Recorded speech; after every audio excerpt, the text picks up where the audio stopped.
All right, welcome back to Please Read Your Book. My name is Carl. I'm going to talk about some books. So today I'm going to talk about two books that I finished reading, one book I'm in the middle of reading, a book I'm going to send to some other booktubers, and I'm going to talk about reading goals. So I think first I'll start with the book I'm in the middle of, which is, I'm reading it on my Kindle, which I'm sorry, it's not very nice to look at. It's The Savage Detectives by Roberto Bolano. Hopefully I pronounced that correctly. It's the internet, so I'm sure someone will correct me. Love it. I'm doing this as part of the Life on Books book club because I'm in their Patreon, and this was the selection for the month. I had tried to read this a long time ago. I can't remember when I read this. Yeah, I think it was before I left the US, so that would have been 2006 or 7 maybe? Or did I try to read it when I was living in Vietnam? I can't remember. I'm getting old and I've lived a lot of life in a lot of different places, and I often associate books with places. The point is, I've tried to read this before. I didn't finish it, not because I didn't like it, but I think because I just got interrupted or distracted with something else. So I'm reading it now. I'm a little bit behind in the book club. I'm only about 40 pages in, but I am really liking it. It's really great writing. So far, it's also pretty funny. At least I think it's funny. It seems to be kind of a roasting of literary culture, literary circles, that sort of life. It's about a guy who's a poet trying to find and join a mythical group of other poets who have sorts of very strange conditions for writing poetry. So it's pretty funny. So yeah, I'm in the middle of that. I recently finished these two books. So the first one, Stoner by John Williams, which is a booktube darling. I'm doing this as a buddy read with Lekden. His channel is Reading from the Depths. And we have been making some videos about that. Those videos should be coming up soon. We have some interesting thoughts on this book, whether we like it or not, and some conflicted thoughts. I guess I'll share a little bit of my own thoughts. I don't want to distract from the videos that we've been making. I don't understand why so many people hype this book. And I don't understand the things that people say about this book. Like I just saw an Instagram post. I'm not putting anyone down. I'm just saying I don't quite get it. Someone said something about how it takes an ordinary life and it makes it extraordinary. And I think there's some jacket copy to that effect too. The book is written very well, almost too well. It's almost too perfect. It feels like it's really been workshopped and edited and workshopped again and edited again. It's on a prose level. I mean, it's absolutely flawless. You can't find anything, technically, you can't find anything wrong with the book. When I say technical, I mean like the writing is perfect, the structuring is perfect, the pacing is so perfect and so consistent. And all of that perfection, I think, actually detracts from the novel. And the biggest detraction is that it is literally about nothing. It is just a guy's life. And it's just this really unremarkable life of a person who just completely does not take the time to figure out and examine what is going on around him.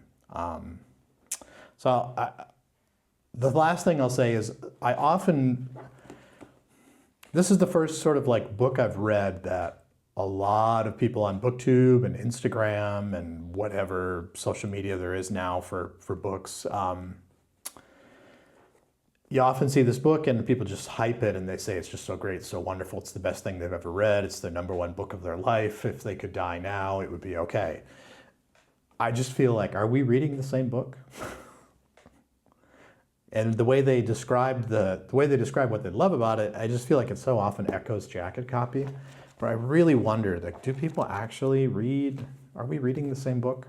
So anyways, more thoughts on that. I'll link to the videos that we've been making, and we're kind of like ping pong sharing them back and forth on our different channels. So definitely check those out.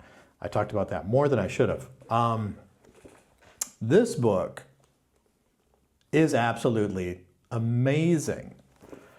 This was fantastic. This far superior to this. This one going down, this one going up. So, Hard Rain Falling. Sorry, there's some glare there. Hard Rain Falling by Don Carpenter. This was an NYRB. Always great stuff. I really love their books. Wow, this book was amazing. I'm not going to give a real in-depth review of it, but I will just share some kind of initial thoughts. This book, similar to Stoner, the prose in this book, absolutely amazing. Like, you could not write much better than this, in my opinion. It's plain, it's straightforward, and where it departs from this book is that it's describing a real life. And it's about two guys, mainly just one guy, mainly this guy Jack, but then there's his friend Billy. And basically they're both just losers. You know, they drop out of school, they don't go to college or anything like that. It's set kind of in post-World War II America. They're hustlers, they're thieves, but they're not great at anything other than really just hustling. Billy in particular is a pool hustler, and that's really how he makes his life. And later in life, he parlays that into an actual kind of career, kind of blue-collar job.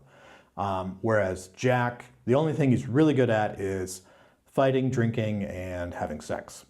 So he is obviously not gonna have a great outcome in life.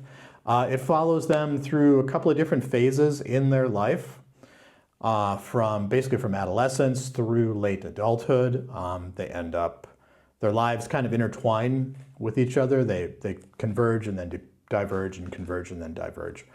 The points where they converge are never very good. You know, there's things like prison. There's a huge, very large section of it is in prison. I was surprised. I had heard that there's like a bit of like gay romance in it. It's not really like romantic gay romance so much as it's just like, I don't know. I don't want to get into it in this video because this stuff always like sets people off. But it's interesting. They do develop a relationship. They have an intimate relationship. But before that intimate relationship, they were just genuine, like, lifelong friends, and that friendship does continue. The writing of this book is just so good. I can't say enough about how good it is. And I think more literary fiction needs to be written like this. There is no author's voice. This is the voice. The voices here are voices of characters in the book, and that's super important. And I just think that there's too much author's voice in literary fiction, and that's where you turn off readers. Interestingly enough, there are some interviews that you can find, and I think snippets of an interview in the introduction. Carpenter had said that he wanted to write a literary novel with some very big and important ideas in a plain and straightforward way that anyone could read, and to use characters and events and characters' lives that most people could, you know, relate to. And he definitely achieves that. There is a lot of introspection in the book and the characters, particularly at points where they're bottoming out, and they're really just he's trying to figure out like what's going on, and of course can't quite figure it out. But asking the question of like, what's going on? Why is my life like this? Why do I do this? Why did I think that would make me happy when I knew it wouldn't make me happy? That kind of thing. And that's really important. I think there's a lot of people that would benefit from reading this book. And also too, I think the depictions of jails and prisons, and there's a distinction between the two, but like county jails and then full-on prisons. The characters do go to San Quentin. And sort of like the conditions that they're in there, particularly like with solitary confinement, the way inmates are treated and the things they can do and things they can't do, I thought was also really poignant.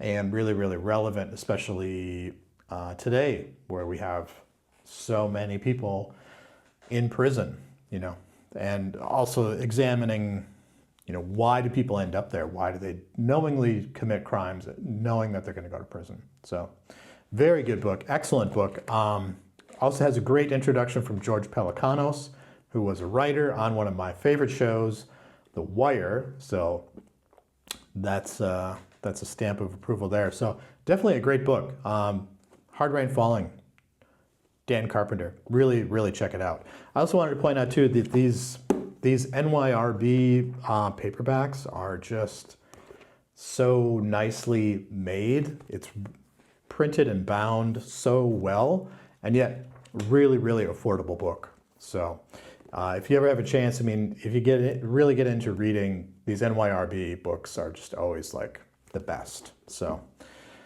okay, so those are the two books I finished recently. I talked about The Savage Detectives. These two books, and they're in plastic, and I didn't want to take the plastic off. These are two copies of The Sorrow of War by Bao Ninh, and these are the vintage edition, which is not available in America. So these are going to be sent. I got to do it this week. I've been dragging my feet on it. I'm going to send these to Tony and Andy at A Life on Books. They've got a great podcast, great YouTube channel, really cool Patreon, about the only Patreon I've stuck with. I've tried a few different BookTube Patreons, but theirs is really good. They do genuinely have a great community. There's a lot of interaction and chat in there. They have some cool free content, and they also run a book club too. So there's a little plug for A Life on Books podcast. But the point of all this, I'm rambling today, but the point of all this is sharing books and sending books to each other. So I'm going to send these books from China. So it's a Vietnamese author, Bao Ninh, The Sorrow of War. I've done a video on this, but it's a novel of the Vietnam War told from the perspective of a Vietnamese soldier fighting for the North against the Americans and also against the South Vietnamese. I bought this in China. It was printed in, I'm looking at the back here, I think it's printed in the UK actually. So bought in China, sending to America. So this is the world we live in. So there you go. I hope those get to you guys soon. I also wanted to talk a little bit, just for a few minutes, about reading goals. And I'm going to show you a big stack of books. I have recently bought these books and I'm excited to read them all. I had hoped to, read them all, immediately, but I can't because I'm a human. I have a job, and I have things I got to do. I got to feed myself. I need to exercise. I have friends to talk to, a life to live. So as we get to the end of the year, there's always tons of stuff on BookTube about book wrap-ups, the best 500 books I read in the last 5 minutes, all these sorts of wacky things that people do with their reading. I don't think I'm not a big supporter of it. I don't think you need to have a reading goal unless you've got to actually get something read within a certain period of time. For example, if you're doing a buddy read with someone, if you're in a book club, you'll divide the book over a certain number of weeks and you'll try to read that, you'll try to read those chapters within that period of time so you can have a guided discussion on it and that kind of thing. And also so you finish it on time so it doesn't drag out. Or if you're in school, your teachers or your professors will say, read chapters 4 through 8 by Tuesday, that kind of thing. But, most of the time you don't really need that. I don't think reading is not like, it's not like weightlifting. It's not like optimizing your running time or your cycling time. It's something that you should, I think most of the time you should probably read slow. You don't have to read fast, because if you read slow, you're taking the time to think about it and process it and maybe make some notes about why you like it, It's one of the things I struggle with on this channel because, I have to kind of compete for clicks and views with other booktubers. Personally, I've kind of given up on on all that kind of stuff. I just do this for my own fun and, you know, documenting what I'm reading and my thoughts and that kind of stuff. But, you know, you're up against people who read, you know, 4 or 5 books a week, allegedly, which brings me back to this book. I often, you know, like when you're watching all these booktube videos and stuff like that, and you think like, oh, I need to read 100 books this year. You know, that's close to 2 books a week. That's doable if it's, you know, slim stuff like this J.G. Ballard book is less than 200 pages. You might be able to read that in a week. You might not. And either way, it's okay. You don't have to read X number of books. And I just think that American culture in general, hustle culture and grind culture has really seeped into our private lives. And that's because the line between, you know, your work identity and your personal identity is just gone. I mean, a lot of people don't even have personal identity anymore. So I think if you are reading and if you're interested in BookTube and that kind of thing, I just want to say, like, you don't need to read X number of books in X number of weeks within the year. You don't have to read 10 more books by the end of the year or anything like that. If you can and you want to set that goal for yourself, great, but you don't have to do it. And I just often wonder why. Why would you do that? I can understand things like read what you own challenge. Personally, I kind of need to do that. I've got a lot of books that I bought over the last 6 months that I just haven't read, and that's okay, you know? It's something I like to do. I like buying books. I like having them on a shelf. You can't see it here, but I got a reading chair over here, and when I'm reading, I can also see my bookshelf.